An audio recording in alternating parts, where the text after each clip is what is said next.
Mapagpalang araw po sa iyo, Sir Proy. Matagal ko ng karanasan ng kwentong aking ibabahagi sa inyo. Tawagin niyo na lang po ako sa pangalang Ruben. Nakatira po ako dito sa lalawigan ng Catanduanes. Taong 1997 nang maganap ang hindi ko inaasahang pangyayari sa baryo ng aking inang si Milagros sa Capiz. Itong mga panahong ito ay sumama ako sa aking ina nang magbakasyon siya sa kanilang baryo dahil sa biglaang pagpanaw ng kanyang kapatid na si Tito Pedring. Nang sa hindi malaman kung sino talaga ang salarin sa pangyayaring pagkamatay ng kanyang kapatid. Natagpuan na lang kasi ito isang umaga sa gilid ng kalyeng malapit sa talahibang Wakwakantian. At hindi mo mawari kung sa kalmot ba ng mabangis na hayop nanggaling ang mga natamong sugat nito sa katawan o sinadyang hiwa-hiwain ng kutsilyo kung sino man ang masasamang halangang kaluluwa na nagka-interes sa kanyang kapatid nang hindi niya mawari. Habang bumibiyahe kami patungo sa kanilang baryo, napapansin kong medyo magkakalayo na ang kanilang mga kapitbahay. Noong mga panahong iyon ay hindi ko namang masasabi na sobrang hirap o hikao sa mga nakatira sa kanilang baryo. Dahil sa may mangilan-ngilan akong nakikitang malalaking bahay ang nadadaanan namin. Bago pa kami tuluyang makarating sa bahay ng mga magulang ng aking ina. Sa paglipas ng oras, ay tuluyan na nga naming narating ang bahay ng mga magulang ng aking ina. Noong makarating na kami ay nakita kong abala ang mga taong naroroon at kanya-kanyang gawain ng mga ito. At nung makita nga kami, ay masaya nila kaming sinalubong at pinapanik sa loob ng bahay. Kinagabihan ay nagsipagdagsaan na ang mga nakiramay. Sandali lang akong tumulong sa pag-aasikaso sa mga bisitang nakikiramay. Dahil sa hindi pa ako nakakabawi sa haba ng biyahe namin ng aking ina. Kaya naman nagpahinga na muna ako sa kwarto. Habang nagpapahinga ako, ay may naririnig akong mahihinang paghangos na nanggagaling sa labas ng kwarto malapit sa may bintana. Noong pinakinggan ko iyon, ay para bang hinihingal iyon at tila hirap na hirap sa paghinga. Sa pag-aakala kong may taong nangangailangan ng tulong, ay agarang ko binuksan ang bintana. Napasinghap pa ako ng bahagya nang sa pagbukas ko ng bintana ay bumungad sa akin ang napakadilim na kapaligiran. Mabuti na lamang at medyo nasisinaga ng liwanag ng ilaw na tumatagos sa mga siwang ng dingdingan labas. At nung ko lang nalaman, nagubat na pala ang likuran ng bahay. Nakaramdam ako ng kilabot sa katawan dahil sa biglaang lumambig ang simoy ng hangin. Nang akmang isasara ko na muli ang bintana, nang walang ano-ano ay biglang may nasulyapan akong kulay itim na aso sa di kalayuan. Nagbabaga ang mga matang namumula at panay ang pagsinghap nito na animoy hinihika. Tinitigan ko pa iyon ng panandalian nang bigla na lamang akong nagulat sa kadahilan ng biglang may sumigaw mula sa likuran ko at nagwika itong isara ko kaagad ang bintana. Sa gulat ko ay naisara ko ng pabalibag ang bintana na naging sanhi ng malakas na ingay. Diyos kong bata ka, oo. Huwag kang basta-basta magbubukas ng bintana sa ganitong kalalim ng gabi.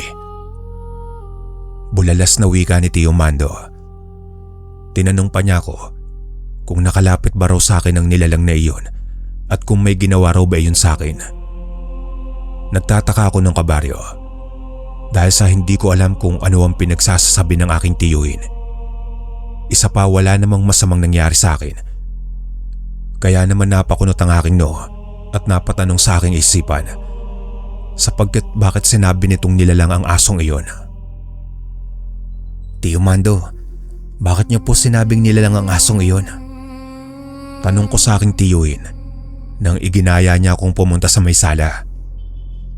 Hindi niya sinagot ang katanungan ko. Sa halip ay umiling lang siya at sinabing huwag ko na lang umanong isipin ang sinasabi niya. Anya pa, nagkamali lang raw siya ng pagbigkas kung kaya yun ang nasabi niya. Akmang magtatanong pa sana ako, kaya lang ay lumapit na sa amin ang aking ina at kinausap ang aking tiyuhin. Hindi naman ako nakasunod pa sa kanila Dahil sa lumapit na rin ng mga pinsan ko at nakipagkwentuhan ng mga ito sa akin. Kinabukasan, noong buksan ko ang bintana mula sa kwartong kinapupwestuhan ko, nakumpirma ko ang talahiban na iyon. Kaya nagtataka ko kung papaanong nagkaroon ng aso kagabi sa parting iyon sa likuran ng bahay.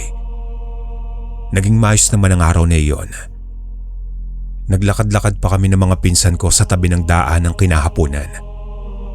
Nang makakita ng puno ng santol ang mga pinsan ko, nagswestyon ng mga itong manguha umano kami para may maiuwi kami sa bahay at may malalantakang kaming kaining kinagabihan. Sumang-ayon naman ako sa swestyon ng aking mga pinsan. At yun na nga, Sir Proy, dahil nasa gilid lang naman ng daanan ng puno ng santol na iyon, kaya makikita ko ang mga taong dumaraan. Habang namumulot ako ng santol, nasulyapan ko ang isang matandang lalaking mataman lang na nakatingin sa gawin namin. Titig na titig iyon, kaya naman naiilang ako at hindi mapakali. Dahil sa parabang may galit ito sa amin. Kung kaya kinalabit ko ang pinsang kong si Tikboy at sinabi rito ang matandang masamang nakatitig sa amin.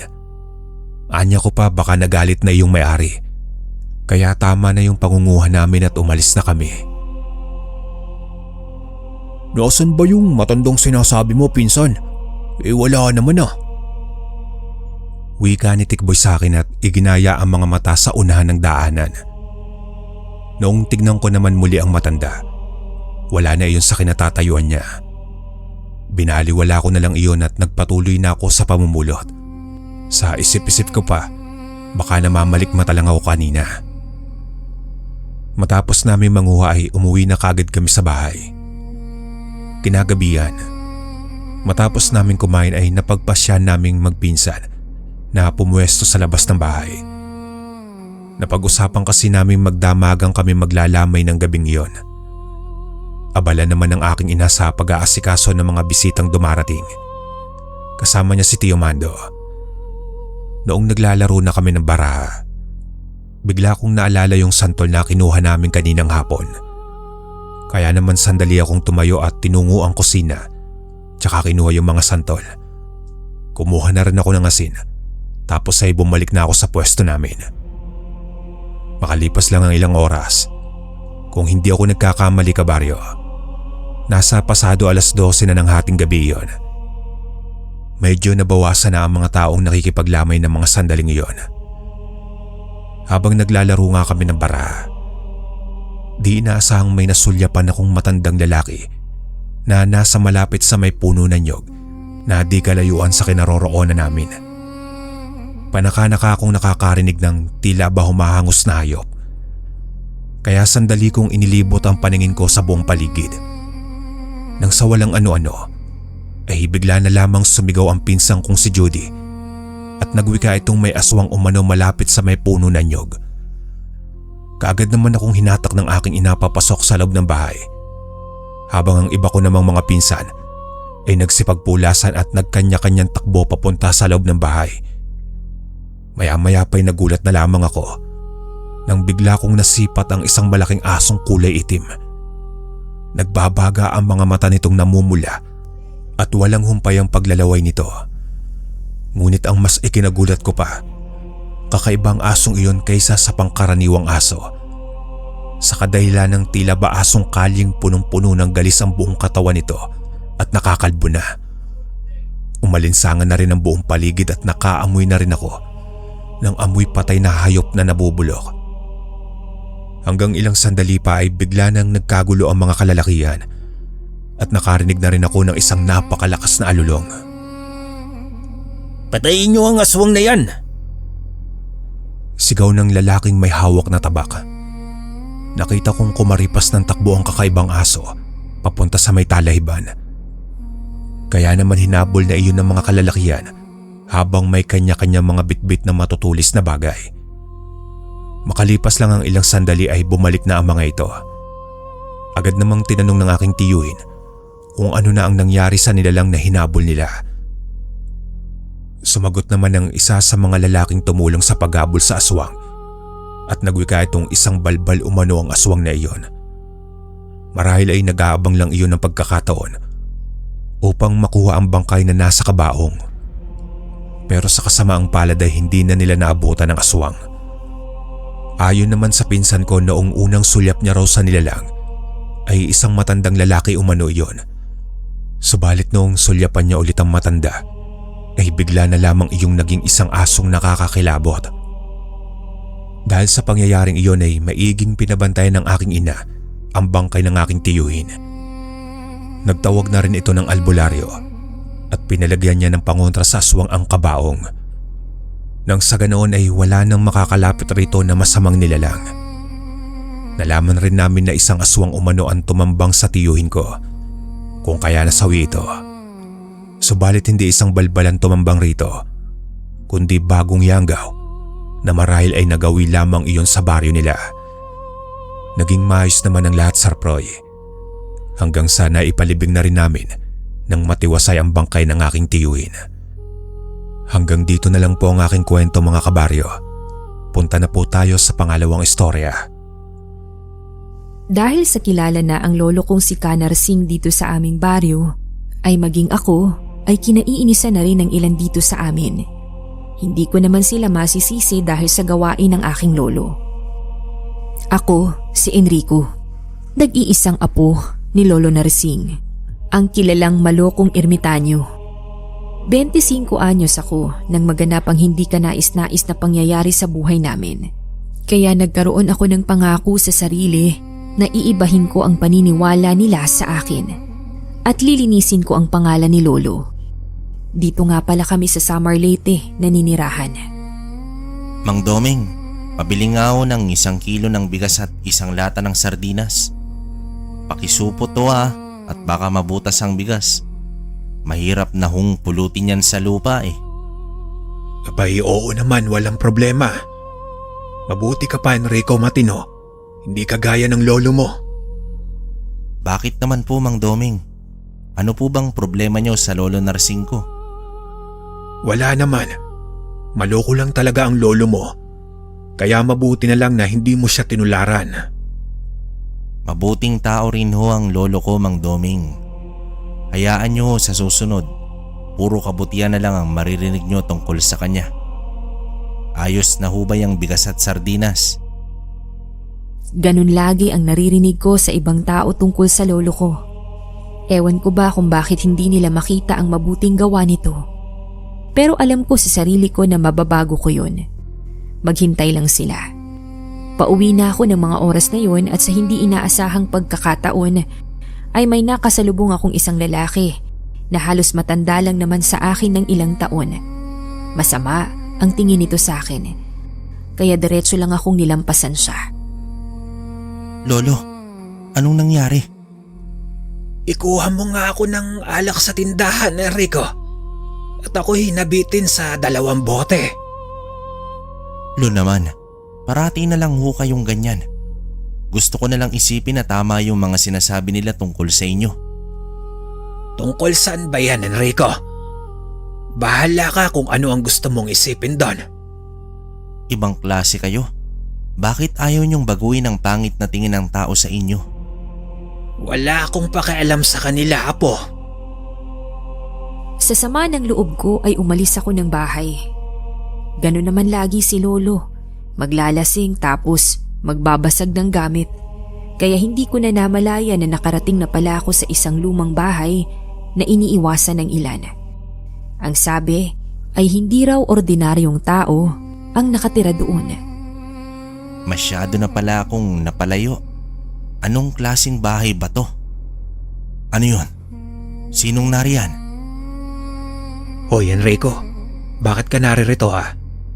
Di mo ba alam na delikado dito kung mag-isa ka lang? Ha? Bakit naman? Di ko napansin narito na pala kayo.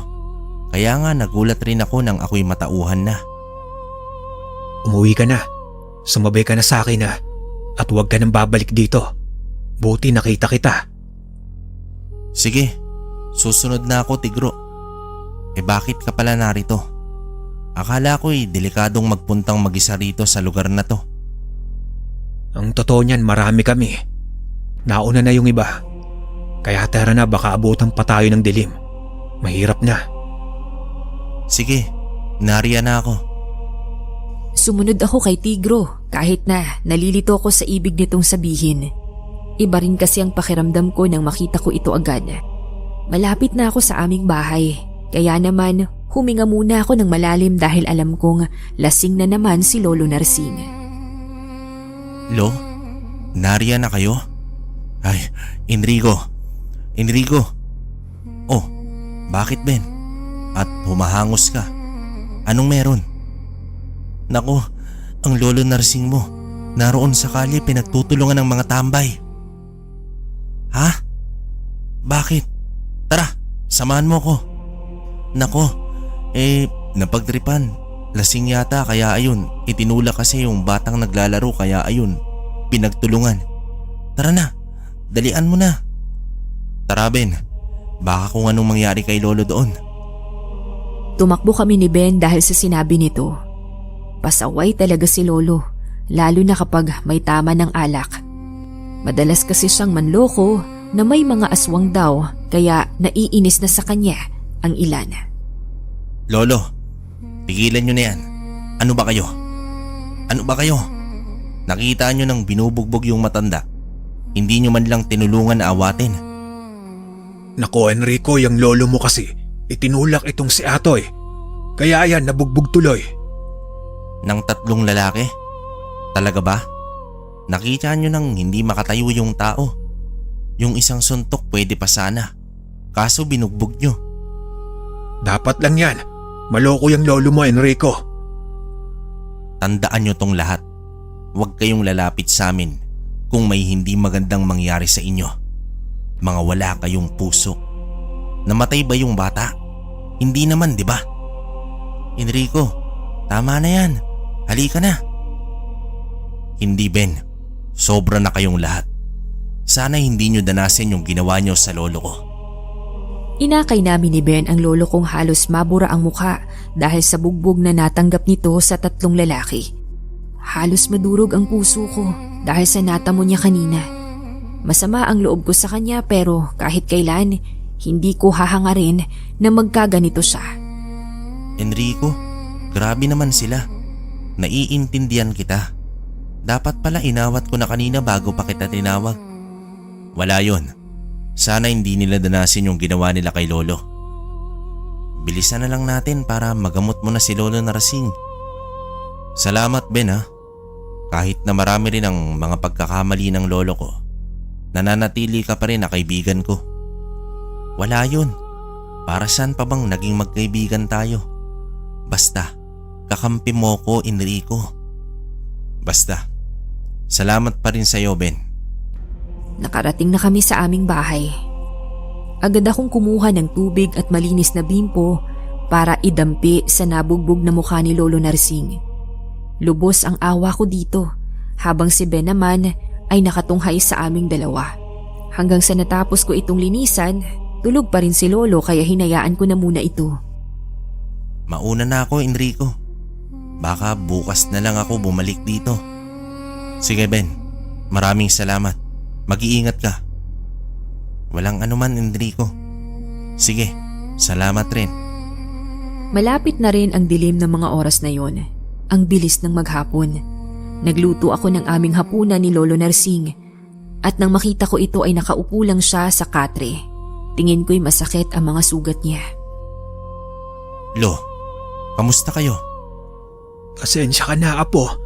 Hayaan mo at hindi na yun mauulit. Wag na kasi kayong lalabas kung lasing na kayo. Alam nyo naman ang mga tao, hindi nakakalimot ng mga pagkakamali. Oo, Apo. Pasensya ka na ulit. Wala na ho yun. Kaya nyo bang tumayo? Nakaluto na ho ako ng hapunan natin. Ano yun? Huwag kang lumabas, Apo. Baka mamaya mabangis na hayop yun. Dito sa lugar natin, Lo, may babangis na hayop. Sisilipin ko lang ho, sandali lang. Dahan-dahan ka lang, Apo. Oo, Lo. Sandali lang po ko. Ano ang nakita mo, Apo ha? Bakit ganyan ang itsura mo? Isang malaking nilalang. Lo, tingnan nyo, Lo. Ano? Patingin nga.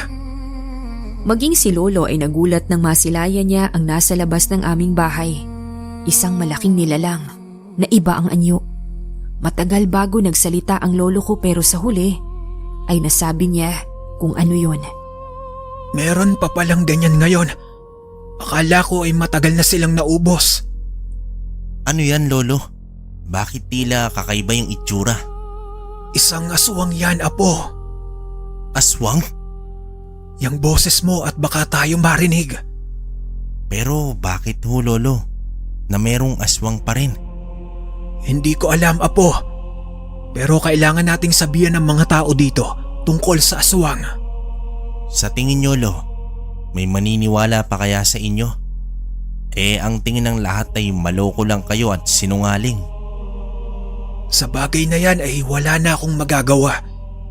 Totoo ang mga aswang, pero ayaw nilang maniwala. Pero sa'yo, Apo, tiyak kong maniniwala sila. Susubukan ko po, Lolo. Mabuti. Ang tamang gawin ngayon nating dalawa ay magsindi ng goma para hindi sila makalapit dito sa bahay. Naiintindihan mo ba? Ganun po ba yon, Lolo? Oo, Apo. Ayaw nila sa amoy ng goma dahil mabaho yon sa kanilang pang-amoy. Lo, kinakabahan ako. Baka makita niya tayo eh. Hindi yan, Apo. Dadasalan lang natin yan para hindi niya tayo makita. Tulad nga ng sinabi ni Lolo Narsing ay umusal siya ng dasal. Mahina ngunit abot din sa aking tenga. Tapos ay nagsindi rin ito ng goma gaya ng sinabi niya kanina. At dahan-dahan na lumabas mula sa pinto namin sa likuran. Binalikan ko ang aswang at naroon pa rin ito. Ngunit nang maamoy nito ang usok ng goma ay mabilis na lang itong tumakbo palayo. Nariyan pa ba, Apo? Wala na ho, Lolo. Ang husay nyo. Malamang naamoy nga nito ang pinausok nyong goma. Maaari. Kaya dapat ay makaabot ito sa kaalaman ng nakakarami bukas, Apo. Kaya matulog na tayo at maglagay ka ng mga bawang sa bintana mo. Sige ho, Lo. Gagawin ko agad yun. Bukas ay sasamahan ko rin kayo para sabihin sa ibang nakita natin dito. Sana nga ay maniwala sila. Maniwala man sila o hindi, Lolo. Ang mahalaga ay sinabi natin, di ba? Tama ka, Apo. Sige na at matulog ka na. Kinabukasan ay maaga nga kaming lumakad ng lolo ko. Naabutan namin ang ilan sa mga kalalakihan na naroon sa kalsada. Anong nangyari? At hindi yata nakainom si Narsing ngayon. May nais lang sana kaming sabihin, Mang Doming. Tungkol saan naman yan, Enrico? Baka naman biro lang yan, ha? Naku, may mga ginagawa kami. Hindi ho. Kagabi kasi ay may aswang sa aming bahay. Sa labas mismo kaya nandito kami ni Lolo para sana sabihan kayo na wag nang lalabas kung gabi. Ikaw ba'y may sakit, iho, ha? Nahawa ka na yata sa lolo mong praning. Oy, Doming. Kung may praning dito, ikaw yon. Huwag mong bastusin ang apo ko. Bakit? Hindi ba't praning ka naman talaga, Narsing? Itinamay mo pa si Enrico. Tama na, Lo. Hayaan nyo na lang sila kung ayaw nilang maniwala. Problema na nila yon, Lo. Talagang mas malaking problema kung maniniwala kami. Wala nang aswang ngayon. Umuwi na nga kayo. Abala kayo sa hanap buhay. Sana hindi kayo magsisi. Tara na, Lolo. Mga walang kwentang tao. Enrico. Oh, Ben. Bakit sumunod ka? Totoo ba yung kwentuhan kanina sa bayan? Ang sabi niyo daw, may aswang. Oo, totoo yon. Ang kaso, pinagtawanan lang kaming dalawa ni Lolo. Hayaan mo na lang yon, Apo. Bahala sila kung ayaw nilang makinig. Basta ikaw, Ben, huwag na kayong lalabas ng tatay mo kung 10 oras na ng gabi, ha?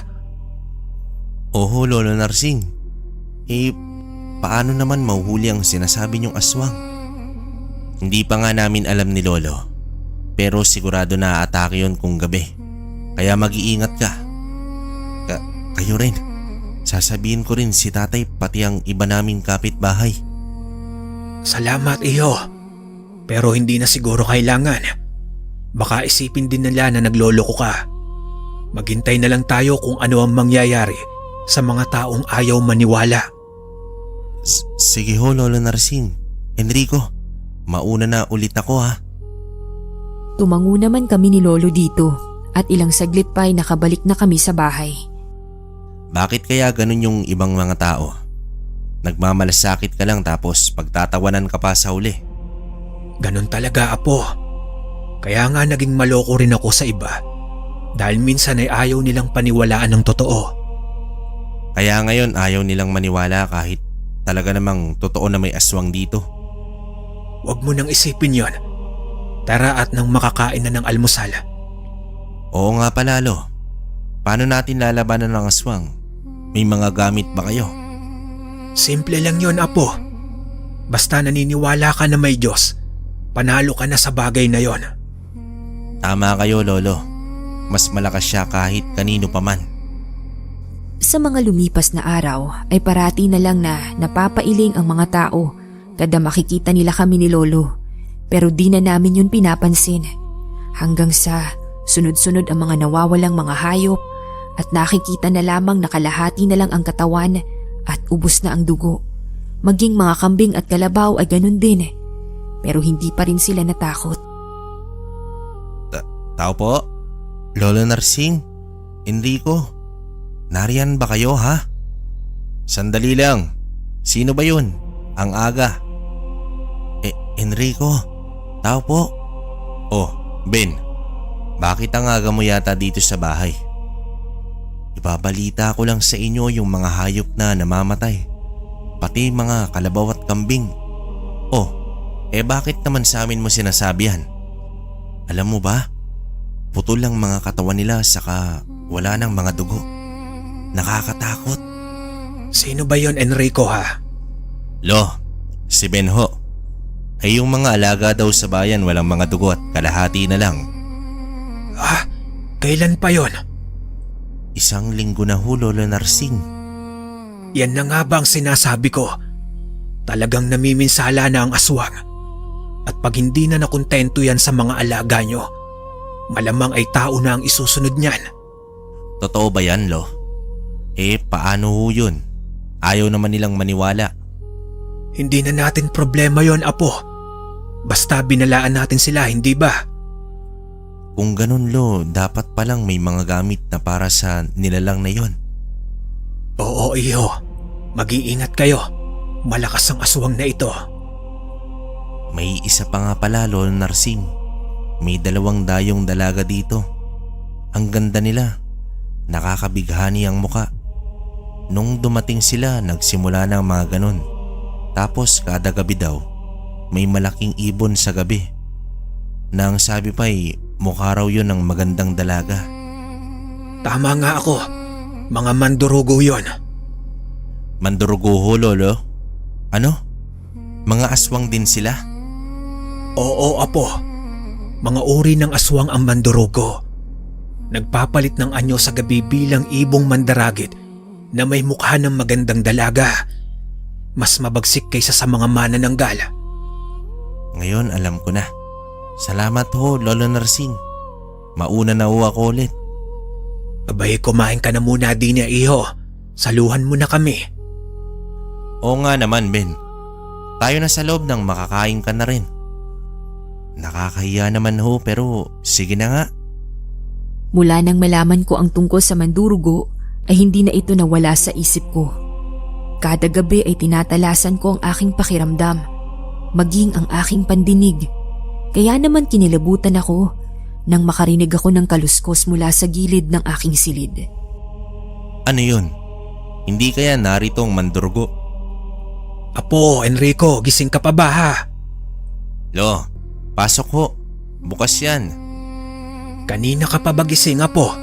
Tumayo ka dyan. Bakit ho, Lolo? Tama ho ba ang pakaramdam ko? May mga aswang sa labas? Oo, Apo. Tayo, bilis. Saan ho tayo pupunta, Lolo? Wala, Apo. Lalaban tayo. Kunin mo yung buhong kawayan na yan. Itong payat na kawayan na ito, Lo? Ano ang susunod na gagawin natin? Lakasan mo ang loob mo, Apo. Tayong dalawa lang ang magkakampi dito. Naiintindihan mo? Kaya huwag kang matakot. Basta nariyan kayo. Kaya ko, Lo. Maingat kaming lumabas at doon nga bumulaga sa aming dalawa ni Lolo Narsing ang isang malaking ibon na sinasabing ibong mandaragit. Patamaan mo sa pakpak, Apo, para magtamo ng sugat. Oho, Lolo. Kayo, anong gagawin nyo? Ako nang bahala, Apo. Basta gawin mo lang ang dapat, ha? Ang laki niya. Basta patatamaan ko lang ang pakpak niya. Ngayon na, Enrico, Apo. Tirahin mo ng buo ang pakpak. Tamaan ka sana. Magtago ka kaagad. Nalapdisan lang ito kaya bumaling ang tingin sa akin ng malaking ibon. Nagulat ako sa itsura nito. May mukha ng babae. Magtago ka, Enrico, Apo. Bilis. Papunta na siya dito, Lolo. Dumaplis lang ang buho. Masyado tong malaki at mabilis. Ganun talaga. Sa susunod dapat ay asintahin mong mabuti. Ha? Bigla siyang lumiko, Lolo. Anong nangyari dun? Bumalik. Kailangan na paghandaan yan. Kakaiba ng pakiramdam ko. Pasok na sa loob ng bahay, Enrico. Mabilis kaming tumakbo papasok sa loob ng bahay. Naghintay na kami hanggang sa mag-umaga. Nagtungo ako sa bayan para bumili ng ilang bote ng krudo dahil paubos na ang gamit namin. Habang naglalakad ako nang makababa ng tricycle ay may napansin akong magandang dalaga na nakatingin sa akin. Ang ganda niya kaya medyo natulala ako. Lalo na nung umiti ito sa akin. Nabalik lamang ako sa isip nang tapikin ako ni Ben sa balikat. Hoy, sinong tinitingnan mo? Para kang nakakita ng Diyosa. Diyosa nga yata yun, Ben. Nandun siya kanina. Ha? Saan dyan? Ingat, baka mamaya mandurgo yun. Sabi mo kasi parang Diyosa eh. Oo nga pala, nawala sa isip ko yun ah. Kanina lang nandun siya nakatayo eh. Mag-ingat ka, Enrico. Si Lolo Narsing nga ang nagsabi na magagandang mga mandurgo. Nakalimot ako. Pero sige, una na ako sa iyo, Ben. Punta ako mamaya sa inyo ha. Makikitulog ako. Yun lang ba? Sige, walang problema, Ben. Napakamot pa ako ng ulo dahil medyo nawala ako sa konsentrasyon nang makita ko yung magandang dalaga kanina. Nang makabili ako ng 2 bote ng krudo, ay umuwi na rin ako. Pero dumaan muna ako sa tindahan ng bawang. Ilang oras din ang aking biyahe at nakauwi na rin ako sa bahay. Naabutan ko si Lolo na nagkakayas muli ng tubo. Lo, mamaya na yan. Kumain na muna tayo. Nagkita pala kami ni Ben kanina. Dito daw siya matutulog. Walang problema. Sige at matatapos na rin ako dito. 3 lang naman ang ginawa ko. Tara na, Lolo. Mamaya na yan. Tutulungan ko kayo mamaya. May dala rin ako dito, Lo. Mabuti. Naubos na yung gamit natin dyan. Mamaya ayusin ko rin yon. Saan nyo gagamitin ang bawang? Pangontra din yan. Basta akong bahala. Kumain kami ng tahimik at hindi ko na rin binanggit pa ang nakita ko kanina dahil pihadong mag-aalala siya sa akin. 3 araw ang lumipas at nagkatotoo nga ang sinabi ng lolo ko. Nambibiktima na rin ito ng tao, kaya halos magsisi at matakot ang marami. Pero hindi na kami nagsalita pa dahil ayaw nilang makinig. Apo, si Ben ba ay narito na? Akala ko ba dito yun matutulog? Kakarating lang, Hulo. Gusto nyo ba ng kape? Sige, Apo. Nasaan ang kaibigan mo? Palabasin mo rito. Oo. Ben, tara dito. At may kape akong ginawa. Nariyan na, Enrico. Sandali, Apo. Huwag kang maingay. Ano yun? Parang may malaking ibon sa bubong. Kunin mo, Ben, ang isang buho. Narito siyang muli. Ho? Ang mandurgo narito? Kunin mo na, Ben. para may hawak kang panangga. Umanda kayo. Matinding laban ito mga apo. Huwag kayong magpapakita ng takot. Opo lolo, handa ka na ba Ben? Oo naman, para sa katahimikan ng lugar natin. Tama, tayo na. Lumabas kaming tatlo na may kanya-kanyang dala. Hawak ko ang isang buho habang si Lolo Narsing ay ang matagal na tungkod niyang itinatago ng matagal na taon. Ganon din si Ben. Hawak niya rin ang isang buho. Apo, gaya ng dati. Sipatin mo ang pakpak niya at ganun ka din, Ben. Sige lo, inuha ko rin huwang tabak natin sa loob. Oo, apo, panlaban din yan. Handa ka na Enrico? Ako ang unang titira ha. Sipatin mong maigi, Ben. Kasunod mo ako kung hindi mo madadali. Gaya ng sabi ni Ben, sinibat niya ito pero daplis lang din sa gawing mata. Nanlisik ang tingin nito at ngayon nga ay patungo siya sa amin. Nataranta si Ben kaya sa takot nito ay dumapa siya. Ikaw na, apo. Handa na ako lo. Sige, lumapit ka pa mandaragit. Ngayon na, Enrico. Sa puso, apo. Mamatay ka. Sapul ko ito sa mata kaya bumulusok ito pabagsak. Lumihis ako dahil patungo siya sa aking direksyon. Nang sumadsad ito ay hinagis ko kay Lolo ang tabak at doon niya isinaksak sa dibdib ng ibong mandaragit. Nagulat kami dahil nagdatingan ang mga tao. Ayun nga. Totoo nga ang aswang. Anong ginagawa niyo rito? Lolo, ang kuko ng ibong mandaragit. Tinakbo ko ang kinaroroonan nila. Saka ko kinuha ang buho na nahulog kanina at isinaksak kong muli sa mga mata nito. At doon ito tuluyang nawala ng buhay dahil tagus rin ang tabak sa puso ng ibong mandaragit. Tapos na lo, wala na siya. Mahusay ka, apo. Nasaan si Ben? Narito ho ako, Lolo Narsing. Mahusay kayong dalawa dahil sa katapangan niyong pareho. Narsing, Enrico. Pasensya na kayo kung hindi kami naniwala noong una. Wala na yon, Doming. Ayos ba kayo lo? Oo, apo. Ang husay niyong dalawa. Siyempre ho kasama namin kayo. Inakbayan kaming dalawa ni Ben ng lolo ko ng mga taong dumating at napakamot na lang ng ulo. At sa huli ay nagkaintindihan rin sina Lolo at Mang Doming. Ben, ang tapang mo kanina dun ha? Hindi nga, ang kaba ko kaya dun. Pareho lang tayong natakot. Pero dapat lakasan ng loob. Tama ka, mabuti ay maayos nang muli dito sa atin. Oo nga, tara na, tayo na sa loob. Maging aral na kahit gaano pa kasama ang isang tao, may nakatago pa rin na kabutihan dito. May kanya-kanya tayong kwento, kaya wag husgahan ang minsang pagkakamali nito. Walang perpekto sa mundo. Lahat pwedeng magbago. Wakas. Sa aming bayan, kada merong magkakasakit ay sa akin lahat sila tumatakbo. Kahit na mas mahusay ang nanay ko sa panggagamot. Itinuro kasi nito sa akin kung paano ang manggamot ng kung ano-anong sakit. Mapalagnat man yan o kaya ay malalaking sakit. Pero di ko inaasahan na maging ang hindi kinikilala ng siyensya ay akin din palang gampanin. Ako si Isko, 25 anyos ng aking ipamalas ang isang pambihirang katangian na namana at itinuro ng aking yumaong ina dito sa bayan ng Cotabato.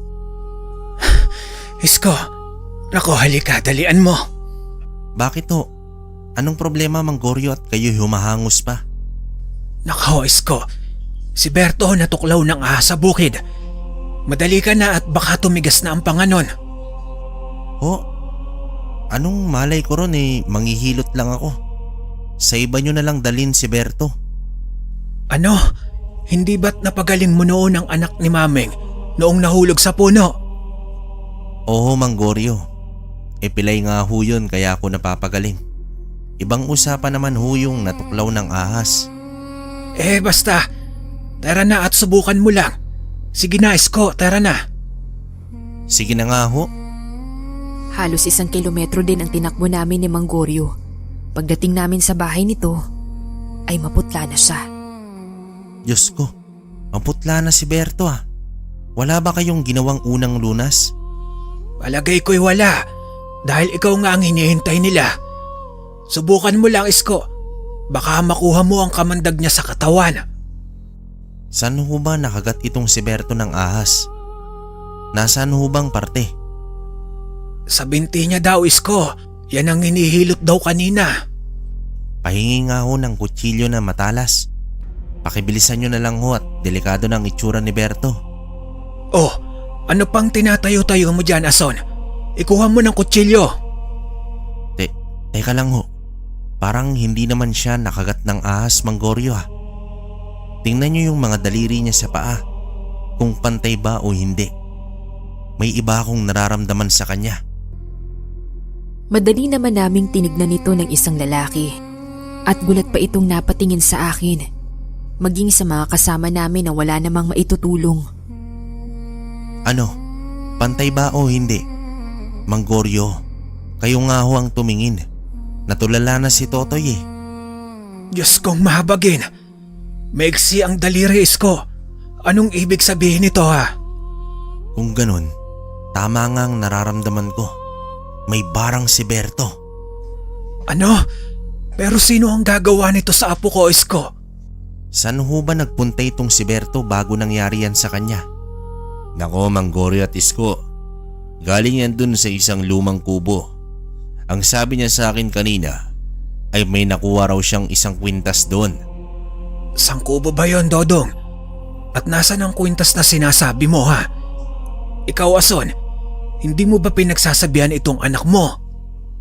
Wag na ho kayong magalit kay Aling Ason, Mang Goryo. Isauli na lang sana ang kwintas at baka malas yun.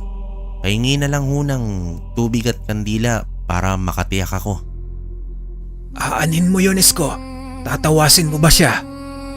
Oo, kailangan natin makasiguro bago tayo magbintang. Baka may napansin kayong dayo dito sa lugar natin. Kuya Isko, meron. Nung isang araw kasi may nabangga si Berto na isang matanda. Imbis na tulungan niya, nagalit pa si Berto.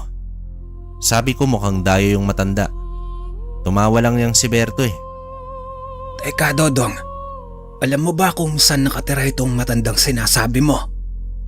Nako, hindi ho, Mang Goryo. Natakot ho kasi ako sa itsura kaya di ko na tiningnan kung saan ho siya tumuloy. Marahil ito ang may gawa. Baka nagalit ito kay Berto. Sige ho, ako ang bahala. Nakumpirma ko nga na nabarang si Berto. Pero ang malaking katanungan ay kung sino yun at nasaan ang may gawa. Ang labo rin ng paligid minsan eh. Bukod sa magulo na, may mga kababalaghan pa yata. Tao po. Tao po. Oh, Dodong, anong problema mo? Kamusta si Berto? May naisaayos na ba yung mga pinitpit kong dahon? Oo, Kuya Isko. Ito nga daw pala. Pinaabot ni Aling Ason. Salamat daw sa ginawa mo para kay Berto. Mauna na rin ako, Kuya Isko. Magdidilim na kasi. Alam mo naman, nakakatakot sa daan. Sandali lang, may bibigay ako sa'yo. Ito, isuot mo. Para di ka mapagtripan ng kung ano o sino dyan sa daan. Salamat dito, Kuya Isko. Mauna na ako. Sige, ingat ka at pakisabi kay Aling Ason. Salamat din dito ha. Makakarating, Kuya. Tumalikod na si Dodong at ako naman ay kumain na para maaga namang makatulog. Pero bago pa yun, ay nagsindi muna ako ng insenso sa paligid ng aking bahay. Hanggang sa... Sinong tao dyan? Sinong nariyan? Lumabas ka na kung hindi ay susunugin kita. Mahusay ka nga talaga, bata. Ang lakas ng pakiramdam mo. Tunay nga na ikaw ay anak ng mahusay na manggagamot. Sino ka ba? At bakit narito ka sa paligid ng aking bahay ha? Isa kang dayo dito, tama ba? Oo, Naamoy ko lang ang dugo ng isang mahusay na tao sa'yo. Sino ka naman at bakit ka narito? Anton ang pangalan ko. At ikaw Cisco, hindi ba? Paano mo nalaman ang pangalan ko? At anong balak mo? 10 oras na ng gabi. Delikado sa isang gaya mo na dayo lang dito. Ang mabuti pa'y umuwi na kayo. Huwag kang magalala. Hindi rin ako magtatagal dahil may iba akong pupuntahan. Pagkatapos niyang sabihin yun, ay agad itong umalis. Nagtaka ako dahil iba ang pakiramdam ko dito. Masangsang ang amoy nito. Nilingon ko pa ito ng isang beses bago ko sinarado ang aking pinto. Diyos ko, ang langis, Ason. Bilisan mo! Nasaan ka na ba, Ason? Manggoryo, paano kung tawagin ko na kaya si Kuya Isko? Parang mas lumalala ho yata yung mga nasa katawan ni Berto eh. Mabuti pa nga, Dodong. Lumakad ka na, dalian mo. Magsama ka at magdala ka rin ng ilaw. Oo, sige. Tatawagin ko po si Arnel para magpasama. Ilang oras pa ay nakarinig naman ako ng isang malakas na sigaw. Kuya Isko. Oh, Dodong. Abay, gabi na. Bakit kayo napasugod dito? Hindi ba pwedeng bukas na yan? Kuya Isko, si Berto kasi. Mas dumami ang sugat at kakaiba na yung mga lumalabas sa kanya. Paanong kakaiba ha? Hindi ba't maayos na ito kanina bago ko umalis doon? Oo nga kuya, pero bigla itong lumala ngayon eh. Ano kuya? Sasama ka ba sa amin? Oo, pero sandali lang. May kukunin lang ako sa loob. Kakaibang paligid ngayong gabi.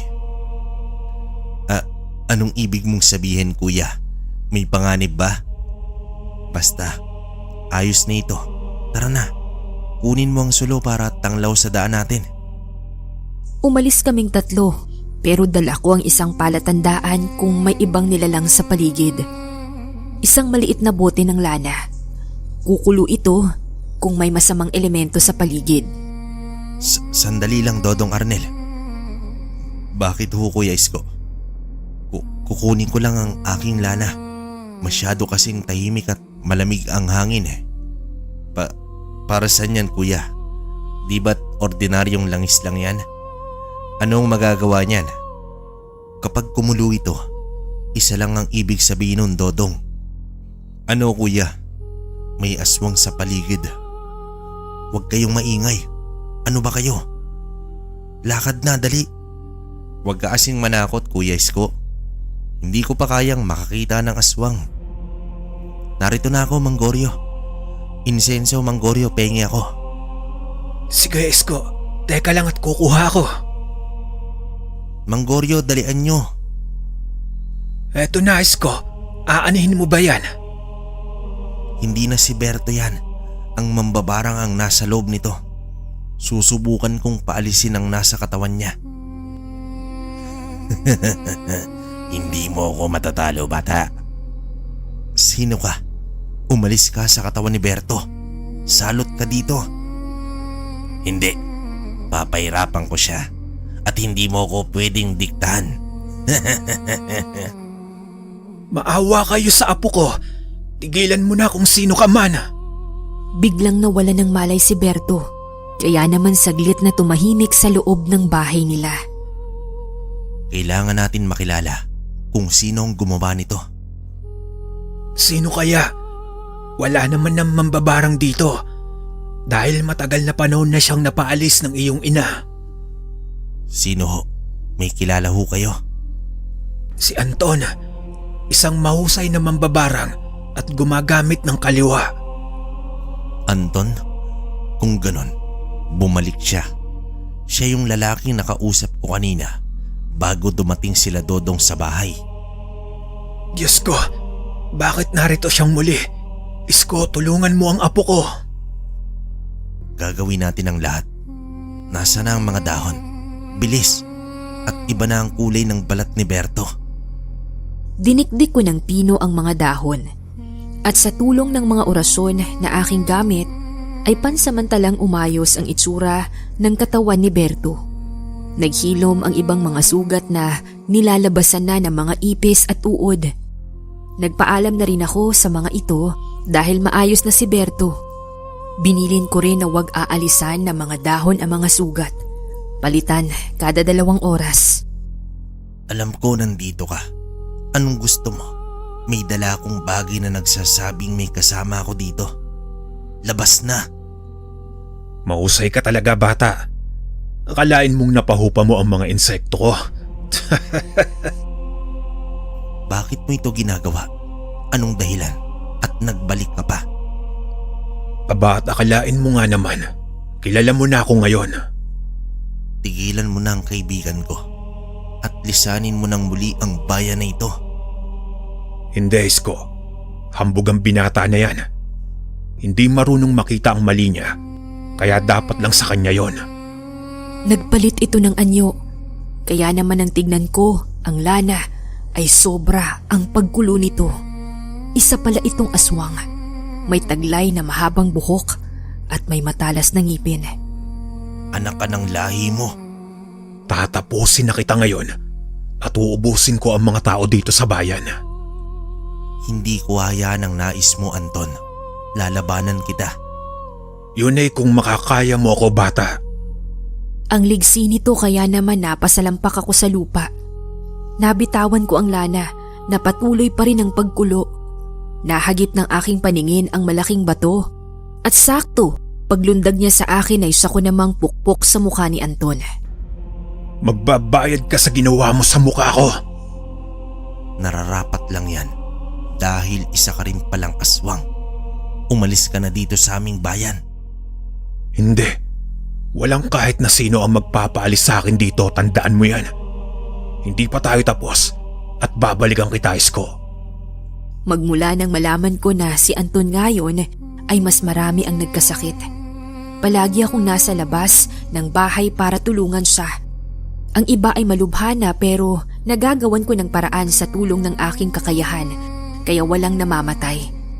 Nailigtas ko sila at pilit kong hinanap ang bahay ni Anton. Pero lubhang mapaglaro ang kapalaran dahil hindi mo mapipigil ang ibang mangyayari. Kuya Isko, mabuti at nakita kita dito. Hindi na ako tutungo pa sa bahay mo. Bakit naman, Dodong? Yung anak ni Aling Bebang, patay. Wakwak ang tiyan. Ginabi kasi ng uwi kaya yun napagtripa na. Nasaan siya? Tara, samahan mo ko. Sige kuya, naroroon na ito sa bahay nila. Dito na lang humanong. Salamat. Dito, Kuya Isko. Ayun sila.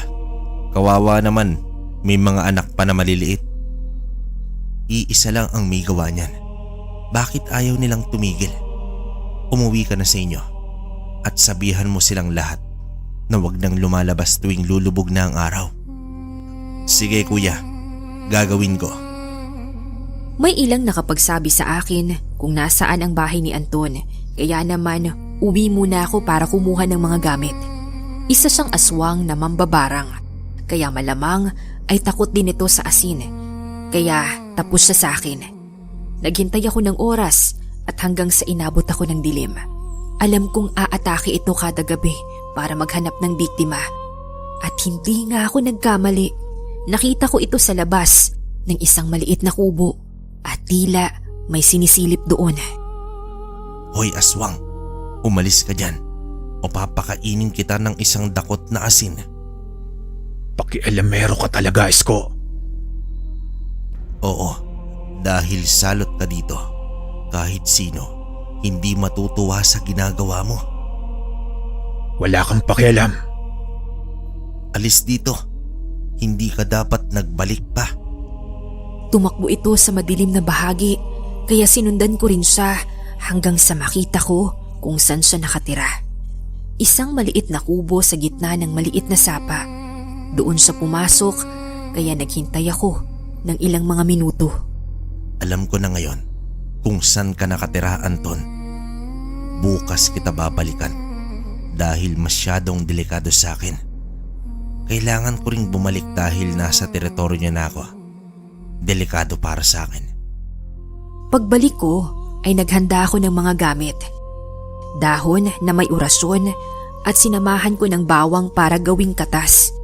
Kinuha ko rin ang nakatagong buntot pagi sa aming lumang aparador na gamit pa ng aking ama.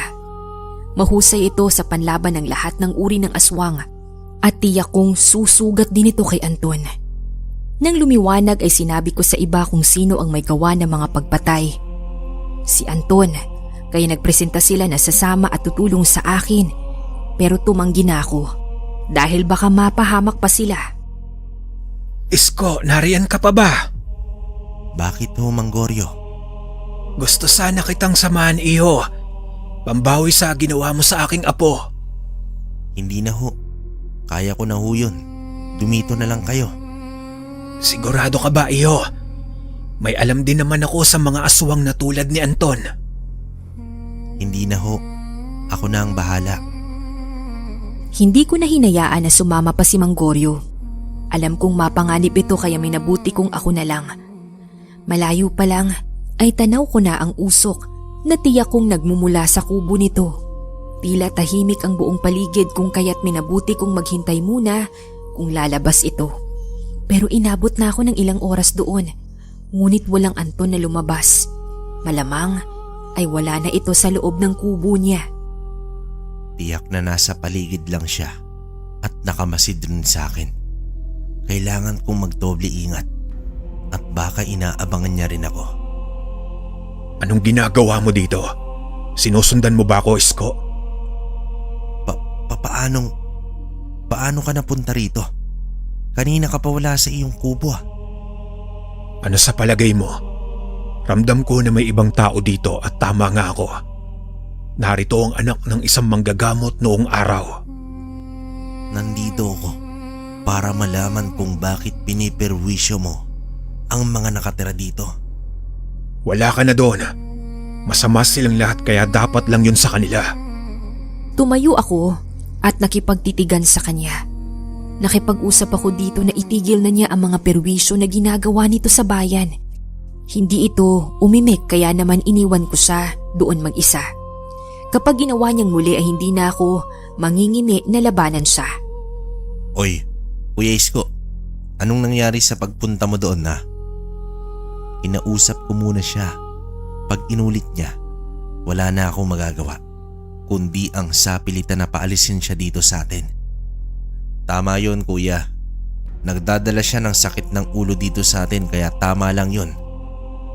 Kaya kayong lahat, paggabi na, ay manatili na sa loob ng mga bahay nyo. Magmatyag din kayo sa paligid at makaramdam kayo. Tatandaan namin yan, Kuya Isko. Mula sa malayo ay dinig namin ang umiiyak na Ali. Kalong nitong isang batang lalaki na namimilipit sa sakit ng ulo at tiyan. Anong nangyari ha? Pati, anong masakit? Namumutla na siya. Buhatin niyo bilis para madala sa bahay ko. Ale, ako na ang bubuhat. Dalian niyo na. Kargain mo ng maayos, Dodong. Tayo na. Madali ka na. Pagdating namin sa bahay ay naglagay ako ng ilang dahon para ipainom at ipalapat sa tiyan nito. Tila hindi na ito makahinga dahil sa tigas ng tiyan. Ilang minuto ay nagsuka ito ng kulay berdeng likido, tsaka nawala ng malay ang bata. Iyak na walang mulat naman ang nanay nito. Wag ho kayong mag-alala, ate. Maayos na ang anak nyo. Bantayan nyo lang siya hanggang sa magising. Kuya, ano bang nangyari sa bata? Bakit nagsuka siya ng ganon? Ayaw tumigil ni Anton. Siyang may gawa niyan. Mukhang mapipilitan na akong paalisin siyang muli dito. Anong gagawin mo? Baka delikado yun. Mag-iingat ka, kuya.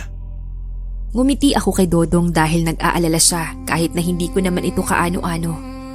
Ilang araw pa ang lumipas at lumaganap ang mga nababalitaang patay. At iisa lang ang sanhi. Wakwak ang tiyan nito kaya nagsagawa na ako ng pagpunta muli sa bahay ni Anton upang tapusin na ang lahat. Dapit hapon na noon kaya kailangan kong mag-ingat. Anton, lumabas ka riyan dahil alam kong nariyan ka sa loob. Anton, magtuos tayo ngayong gabi. Matirang matibay. Ang lakas nga talaga ng bilib mo sa iyong sarili, Isko. Paano ka naman nakakasiguro na makakauwi ka pa ng buhay ngayon, ha? Dahil nasa mabuti ang hangarin ko na hindi katulad mo na puro kasamaan ang gusto. Mayabang ka.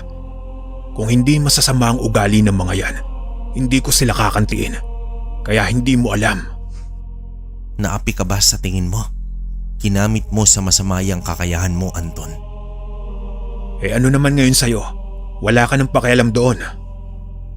May pakialam ako dahil mga kababayan ko sila. Ngayon, kung ayaw mong tumigil, mapipilitan akong pwersahan kang paalisin dito. Yun ay kung kaya mo, bata. Kaya ko at patutunayan ko sa iyo yan. Biglang nagbago ang itsura ni Anton dahil sa madilim dito, sa kinatitirikan ng kanyang kubo, ay mula sa anyong tao ay naging isang mabangis itong aswang.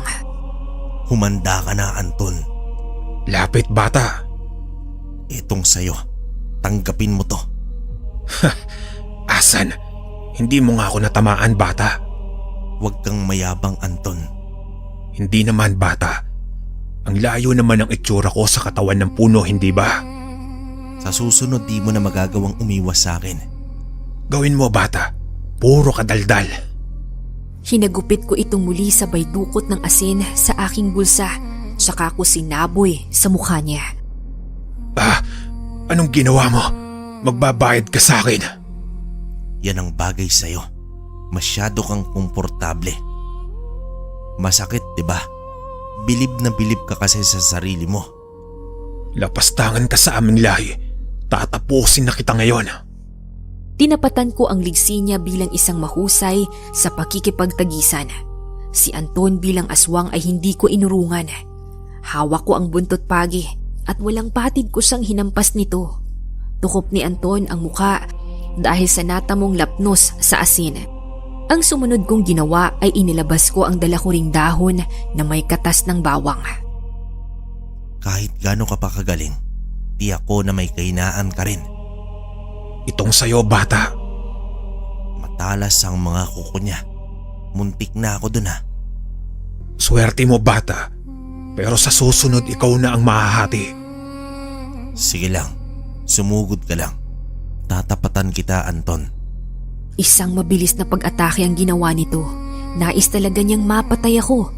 Pero yun ang malabong mangyari. Hindi ako papayag. Puprotektahan ko ang aking mga kabaryo. Magdasal ka na, bata. Ang dami mong satsat. Sugod na. Ito ng katapusan mo, Isko. Kita ko ang pagnanais ni Anton na mapatay ako. Pero hindi ko yun hahayaan. Mabilis si Anton dahil sa anyong aswang at mambabarang. Nasa ere ito at nakaamba ang matutulis na kahoy habang nakabuka ang bibig at naglalabasan ang ilang insekto. Ang ginawa ko ay kumuha ako ng kahoy na tuyo. Tsaka ko binuhusan ng krudo at aking inapuyan. Tsaka ko itinutok sa mga insektong papalapit sa akin. Hindi kita hayaan na manalo ngayon, Anton. Kung hindi ka nakuha sa pakiusapan, pues pasensya na dahil hindi ako susuko sa'yo. Sige, Isko. Tanggapin mo ang mga alaga ko. Uubusin ko sila, kaya huwag kang pakasiguro. Papasukin nila maging ang kaliit-liitan ng bahagi ng iyong katawan hanggang sa mawalan ka ng buhay. Natigil siya dahil nakita niyang natupok sa apoy ang mga insekto na galing sa kanyang bibig. Kaya nang maubos ko ang marami ay ako naman ang sumugod. Hinampas ko siya ng buntot pagi, tsaka ko isinaboy ang natitirang katas ng dinikdik kong dahon at bawang. Umuusok ito dahil sa talab ng bisa ng aking dasal noon. Ano to? Bakit sobrang hapdi? Mula pa yan sa dinikdik na dahon at katas ng bawang na sinamahan ko ng dakilang dasal, Anton. Walang kwenta yan sa akin. Mawawala rin yan. Ganun ba? Eto, hindi mo na malalaman pa kung may bisa o wala. Anong gagawin mo, Isko? Huwag. Masdan mo.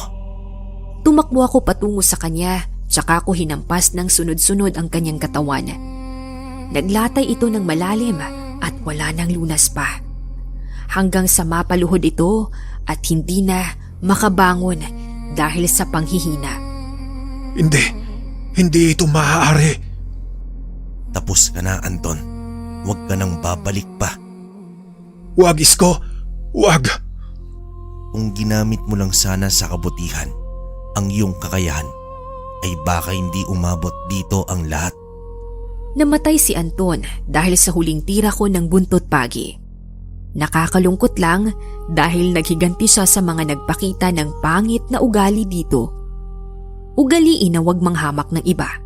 Igalang ang bawat isa nang sa ganon ay walang gumawa ng pangit rin sa'yo.